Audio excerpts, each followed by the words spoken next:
welcome to your sleep story. I'm so glad you're here tonight. Whatever this day was, however long it felt, however much it held, it is behind you now, completely behind you. You made it through, and that is everything. So let's begin. Before I take you anywhere tonight, I want to count you down from 10 to 1. And as I count, I want you to allow yourself to sink just a little deeper into wherever you are right now. Feel the weight of your body. Feel what is beneath you, holding you. And with each number, just let go a little more. 10. Allow your eyes to close. Gently, completely. There is nothing you need to see right now. 9. Feel your shoulders and let them drop as far as they want to go. 8. A slow breath in through the nose. 7. And all the way out. 6. Your hands. Feel them opening. Whatever you've been holding today, you can put it down now. 5. Your jaw is soft. Your face is soft. 4. Your legs are heavy, warm. 3. You're drifting, not asleep yet, but moving that way. 2. The day is behind you, completely and entirely behind you. 1. And now, tonight's sleep story, the relaxation. Before we go anywhere, I want to stay here with you for a moment. Just here, just now, because this moment, this exact moment right now, where you are lying in the quiet, deserves a little attention, a little kindness. Take a breath in for me, from the very bottom of the belly. Good, and let it go. And as you breathe out, I want you to imagine that everything you were carrying today, every worry, every unfinished thought, every heavy thing is just leaving with that breath, just drifting away. You don't have to solve anything tonight. You don't have to figure anything out. You don't have to be anything other than exactly what you are right now. A person who deserves rest. A person who deserves sleep. Because you do. You really do. Whatever happened today, whatever was hard, whatever felt heavy, you made it through. You are here. And that is enough. That is more than enough. You are safe. And you are here. Bring your awareness gently to your feet now. Just notice them and allow them to soften. The toes uncurling, the arches releasing. All the small held tension of the day simply letting go. Let that softness travel upward, through the calves, through the knees, the thighs.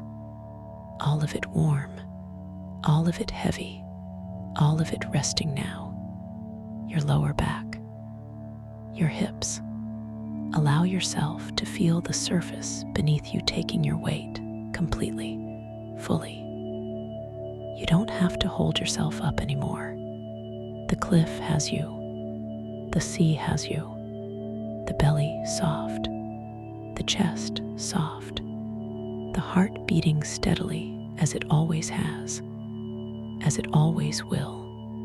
Your shoulders dropping, your arms heavy and warm, your hands open and still, the neck long and loose, and your face, let the jaw go. Let the forehead smooth. Let the eyes be completely still behind their lids. There you are, from the top of your head to the tips of your toes, completely soft, completely warm, completely at rest. You've done beautifully. Now, let me take you somewhere. Somewhere the cottage is small, and the canvases are stacked, and the sea is right there through the window, and the painter has put down his brush for the evening, and the lighthouse is beginning its slow turning above the cliff. Come with me. The cliff path, a path along the cliff path of the Cornish coast, or the Welsh coast, or the coast of Brittany, the western Atlantic coast, the coast that faces the open ocean, the coast that has been taking the full weight of the Atlantic for as long as the land has been here. The path worn, the grass on either side short and wind-flattened, the gorse, the sea thrift in pink clumps at the path's edge, the stone, the old stone of the cliff, the granite, the slate, the ancient rock that the sea has been working on, the cliff edge, not far from the path. The path does not go to the edge, but the edge is there, and the sound of the sea. Below, not gentle tonight, not violent, the Atlantic in October, working, the swells arriving, the sound of them against the base of the cliff, the deep percussive sound, the sound that has been the background of everything on this coast for as long as anyone has lived here. The cottage, ahead, on the headland, its back to the wind, its single chimney smoking, the smoke going sideways, the wind taking it. The cottage, stone, small, 2 rooms downstairs, 2 rooms above. The cottage that was built for the cliff in the way that all good buildings are built for their place. Low, thick-walled, the windows small and deep-set. Everything designed to withstand the thing that is most present here.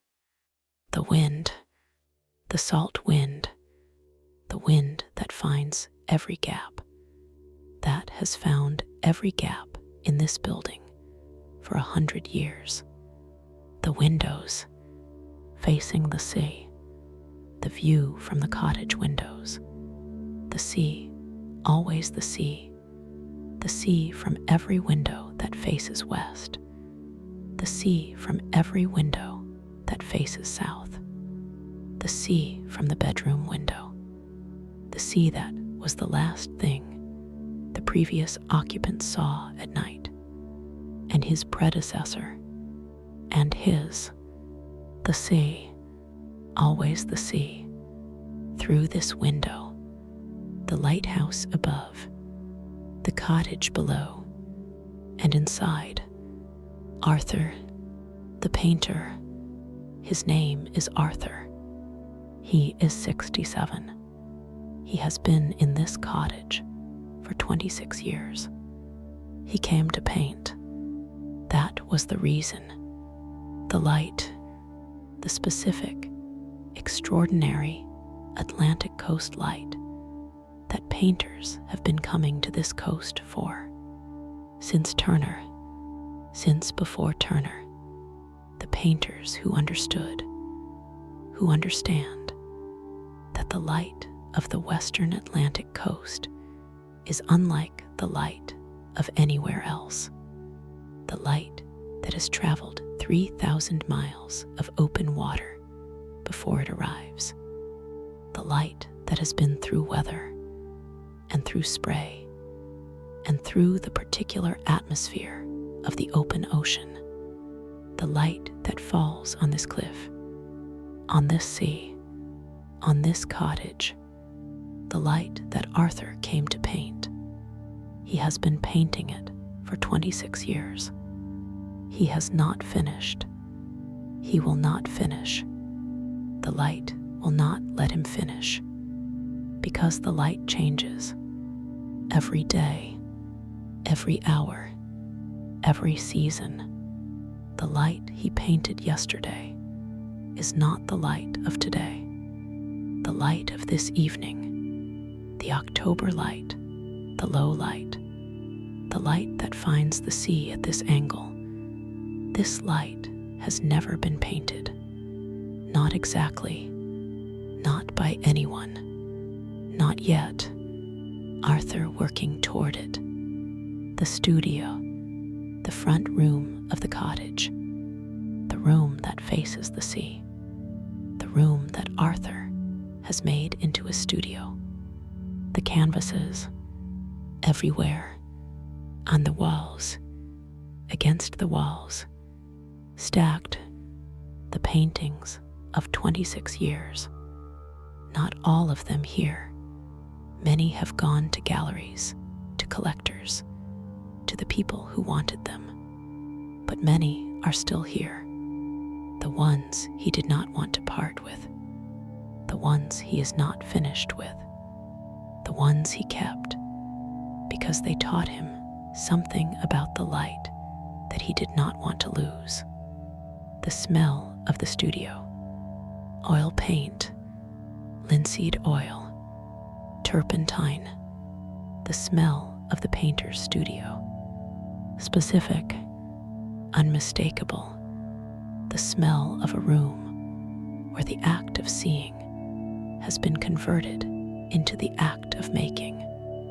Every day, for 26 years, the light coming through the window, the canvas receiving it, the painter between, the painting on the easel, the current one, the painting he worked on today.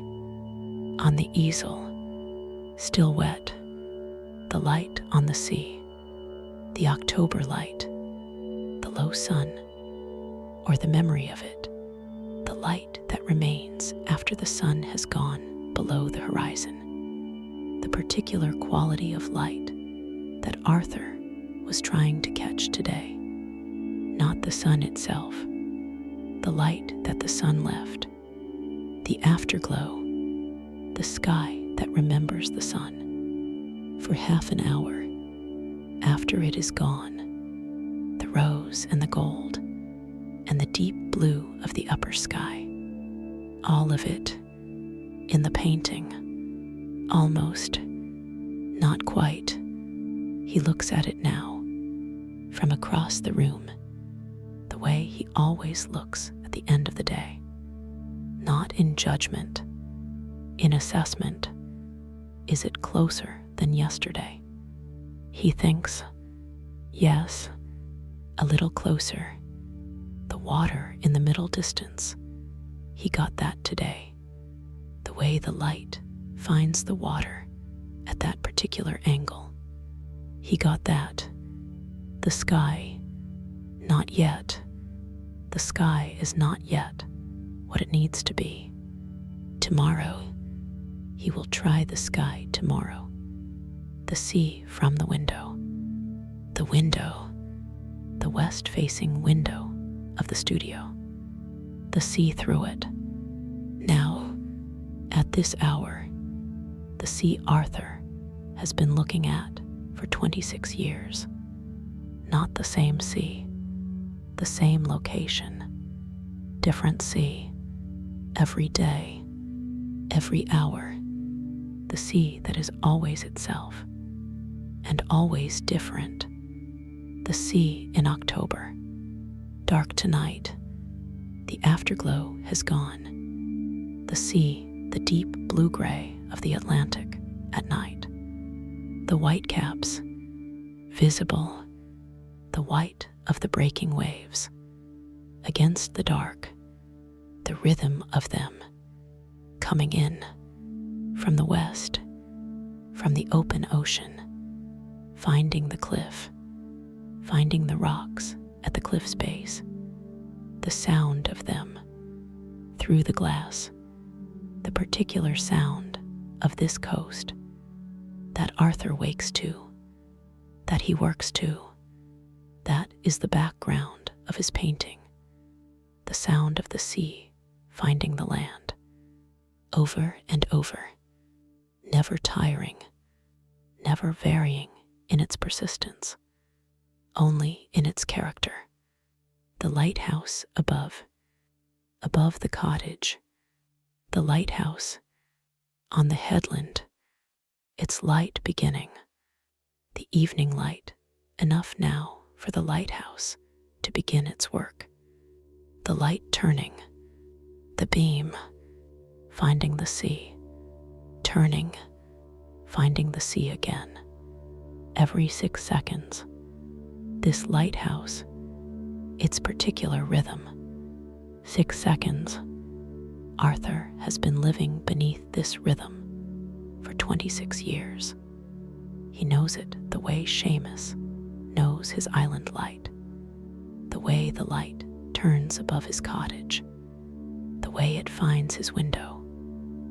On certain nights, at certain angles, the lighthouse beam comes through the studio window, makes a brief line of light across the canvas, the paintings on the wall, the floor, moving, gone.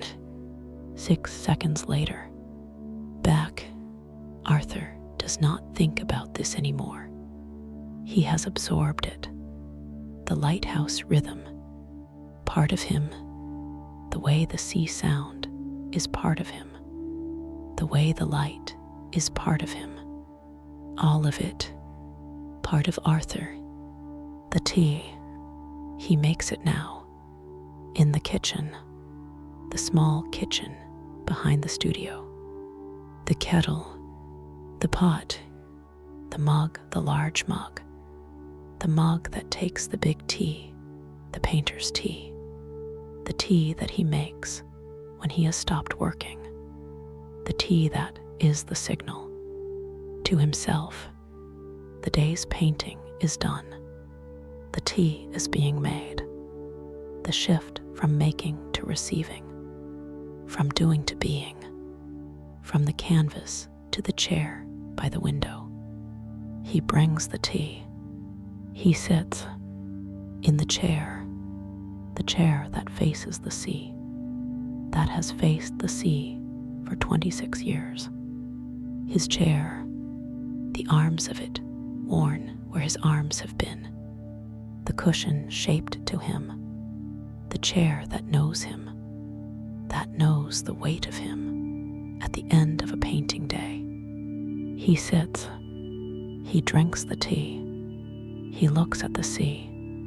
What Arthur sees, he does not see what other people see, or he sees more than what other people see, or he sees differently. 26 years of looking at this sea, at this light. The looking has changed him, has changed how he sees. He sees the color in the shadow. Other people see shadow and say, gray. He sees the blue in the gray, the green, the purple in certain lights. The shadow is not gray. The shadow is full of color. He learned this the first year, looking, really looking, and then more. He sees the movement of the light on the water, the way the light moves, not the water moving, the light moving across the water. The difference, he notices this difference, has noticed it for 26 years. The water is moving, and the light is moving. Two different movements, sometimes in the same direction, sometimes not. He sees this. It is in his paintings. The two movements, the water and the light, the sketches in the drawer, the notebook, the small notebooks that Arthur carries always, that he fills, always filling, the sketches, not finished drawings, quick marks, the gesture of the light, the direction of the movement, the color note, the annotation, words and marks, the notebook that is the record of the seeing. Before the painting, the seeing that happens when he does not have a canvas, when he is walking the cliff path, when he is at the shop in the village, when he is awake at 3, and the moon is doing something to the sea. He takes the notebook. He makes the mark that says, remember this, that says, this quality of light, this movement, this color, do not forget this. The notebooks going back 26 years. Many notebooks on the shelf, the record of the looking, the archive of seeing, the smell of the sea through the window, the smell, the salt, always the salt of the Atlantic, the ocean salt that is different from the coastal salt of the sheltered bays, the full salt, the salt of open water, the salt that has traveled on the wind from 3,000 miles away, and the seaweed, the weed on the rocks below the cliff, the particular smell of wet seaweed, iodine and the sea, and something ancient and living, and the rain coming, the rain that is not yet here, but the smell of it, the petrichor of the incoming Atlantic rain, the particular smell of rain approaching over salt water, different from rain approaching over land, the ocean petrichor. Arthur knows this smell. He knows it means rain in an hour. Perhaps, too, he did not need to check the forecast. He checked the smell, as the fishermen check the smell, as the lighthouse keeper checks the smell of this coast, telling him what is coming.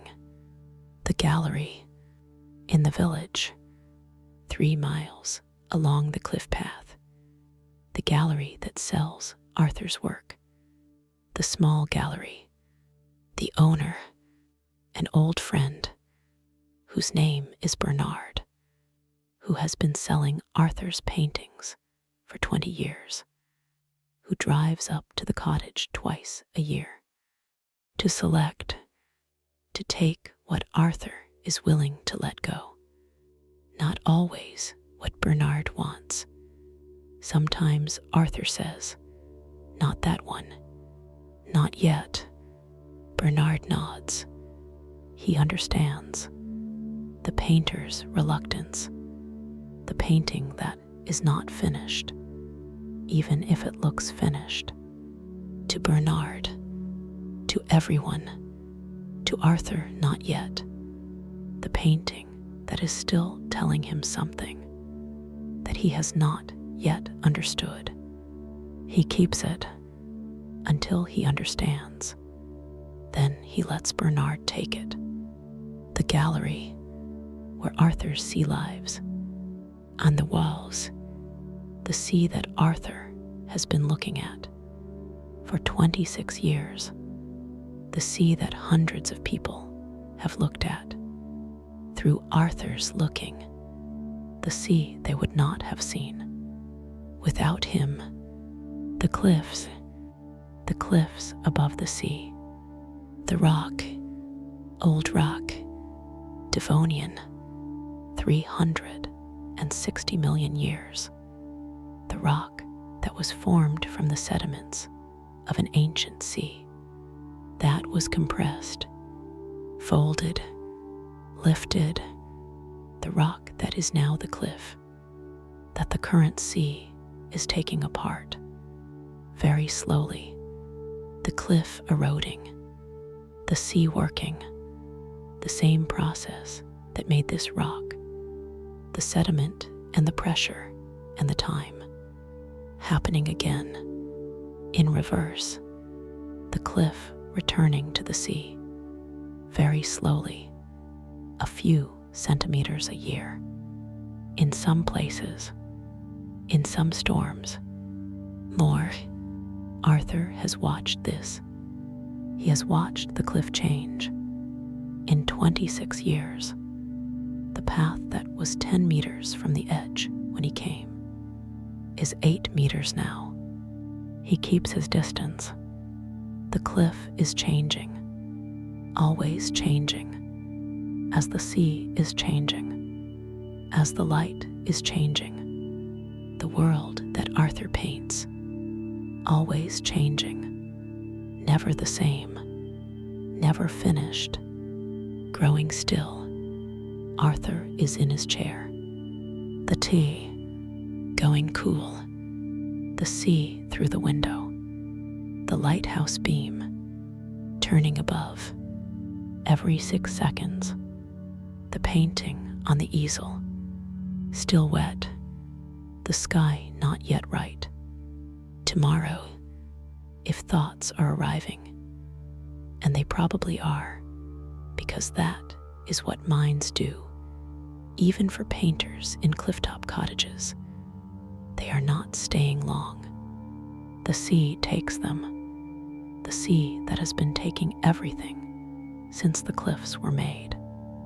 The thoughts come, you notice them, the sea receives them, as the sea receives everything, with the impartial, continuous, vast generosity of the Atlantic.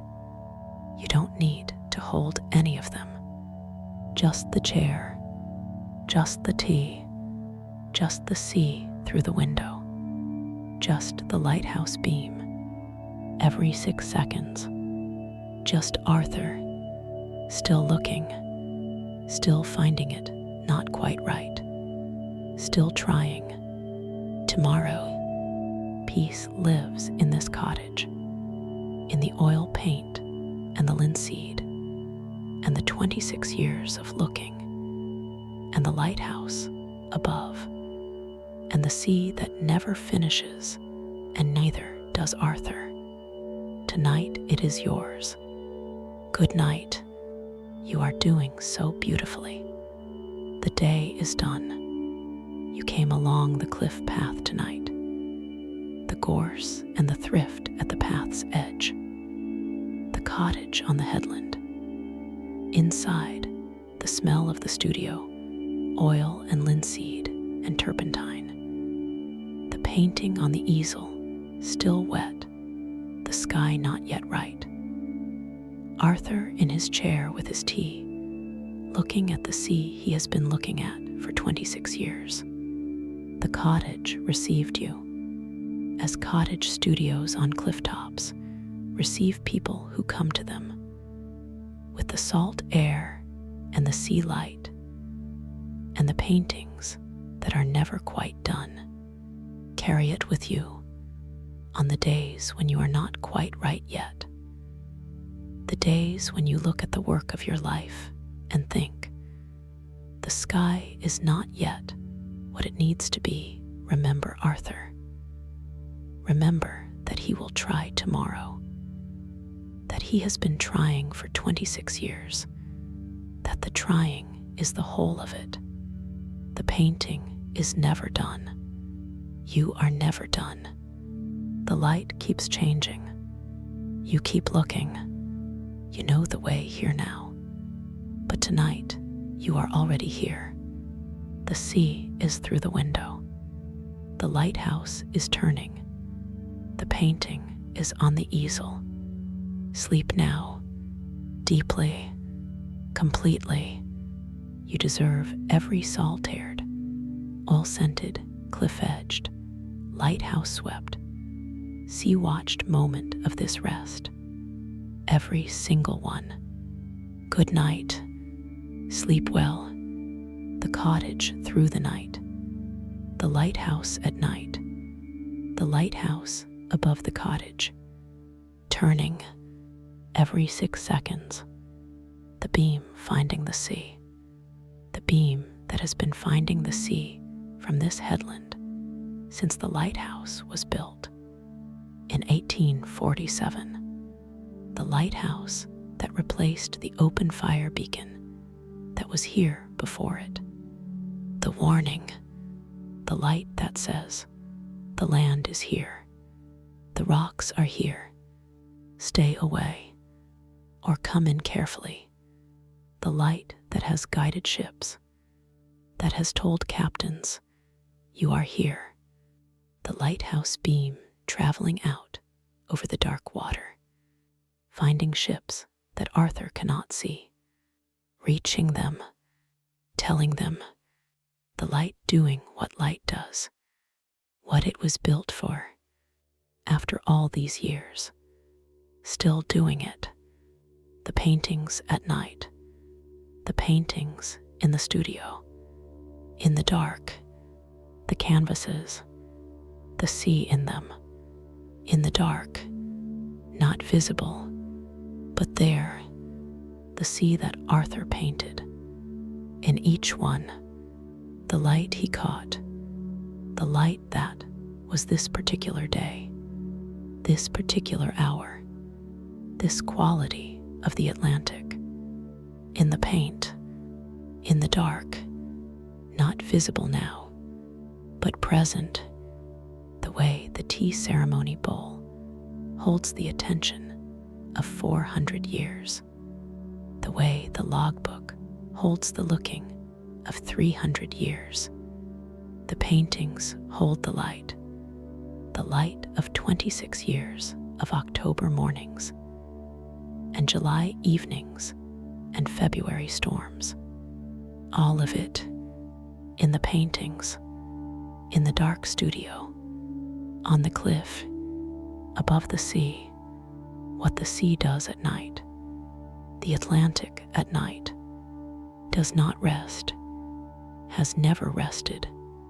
The swells coming in from the west, the swells that were born in storms off Newfoundland, that have been traveling for days, finding this cliff, finding these rocks, the sound of them, the sound that Arthur sleeps to, that wakes him sometimes when the storm is great, when the swell is higher than usual, when the sound changes, the sea telling him, tonight is different.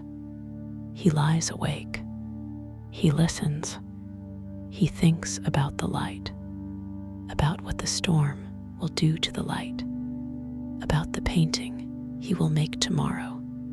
From this different night, the sea giving him, even in the storm, especially in the storm, what he needs, Arthur's earlier life, before the cottage, before the cliff, before the 26 years.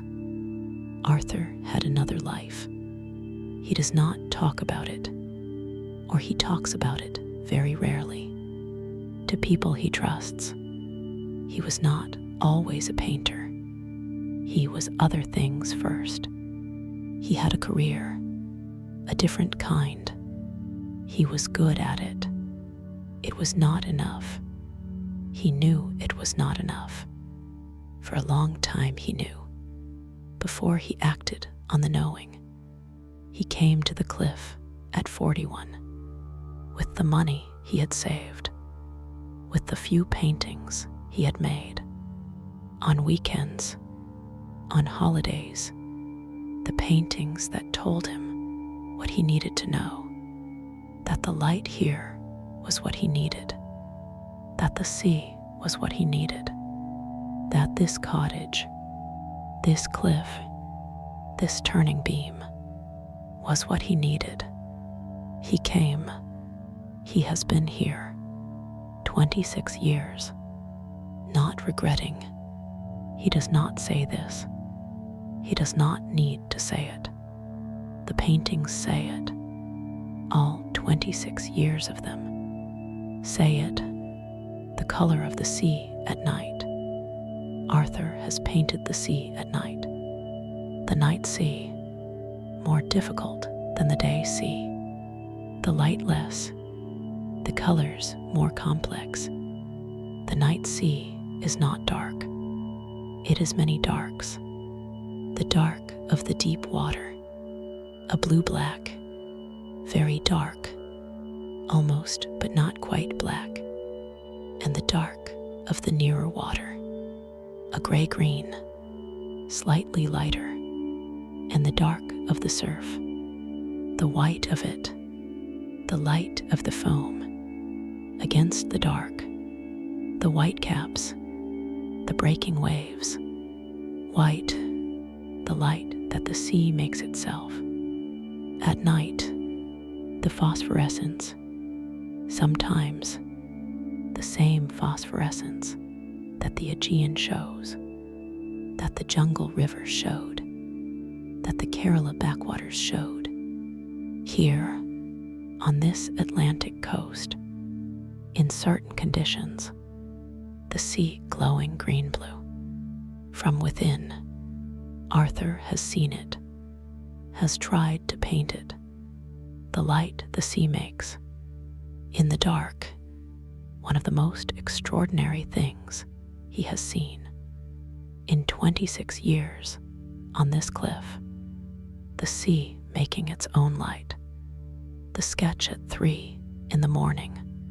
He wakes, sometimes, at 3, when the light is doing something, when the moon is on the water, when the storm is giving the sky a quality he has not seen before. He takes the notebook. He goes to the window. He makes the marks. Quick, in the dark, the marks that are not drawings exactly, that are the record of the seeing, the color note, the direction of the light, the quality, words, and marks. In the dark, he cannot see what he is writing. He does not need to. He knows the notebook. He knows his own handwriting in the dark. He makes the marks. He puts the notebook down. He goes back to bed. In the morning, he reads what he wrote. He goes to the easel. He begins the painting that begins at 3 in the morning. In the dark, in the notebook, on the cliff, above the sea, the rain arriving. Before dawn, the rain comes. Arthur smelled it yesterday evening. It comes, the Atlantic rain, not violent, steady, the horizontal rain of the clifftop, the rain that comes in sideways, that finds every crack, that beads on the studio window, the rain on it, the sea beyond the rain, visible through the beaded glass, the rain changing the light, the gray arriving, the gray that Arthur loves best, the gray that has more color in it than any other color, the gray of the Atlantic in rain. He is already at the window, looking, not painting yet, looking, the notebook open, the marks beginning, this gray, this rain, this quality of the October Atlantic in rain. He has not painted this yet. Exactly, not this. Today, he will try. What remains? The paintings that have gone out into the world. From this cottage, from this cliff, the paintings that Bernard has taken, that are in galleries, in private homes, in offices, in the rooms of people who needed a window, who found Arthur's window, his sea, his light, These paintings, hanging on walls far from this cliff, still carrying the light of this cliff, still carrying the salt of this air, still carrying the sound of the sea at the base of the rock. The people who live with them, who look up from whatever they are doing and see the sea and feel something, they cannot say what. The light doing what the light does, even in a painting, even far from the cliff. The light finding the person as it found Arthur, as Arthur tried to catch it, as he never quite caught it, as he keeps trying. The light working through the paintings in the rooms of the world, still doing what it does. The lighthouse is turning every 6 seconds. The studio is dark. The canvases, the sea in them, waiting. The painting on the easel, still wet. The sky not yet right. Tomorrow, Arthur is asleep. His chair is by the window. The sea is through the window. Dark, working, the swells arriving from the west, from 3,000 miles, finding this cliff, this cottage, this painter. The rain is on the glass. The notebook is on the table. The marks from 3 in the morning. What he saw, what he needs to paint. Tomorrow, and the lighthouse, still turning every 6 seconds. The beam, finding the sea, telling the ships, the land is here, and you are sleeping, deeply, completely, peacefully, in the cottage, on the cliff, above the Atlantic, the salt air, the oil paint, the linseed, the lighthouse above, the sea below, the light changing, as it always changes, and Arthur still trying. Tomorrow, this is exactly where you should be. This is exactly what you deserve. Every salt-haired, oil-scented, cliff-edged, lighthouse-swept, sea-watched moment. Every single one. You are safe. You are held. You are at peace. Good night, dear friend. Sleep well. Sleep deeply. Good night.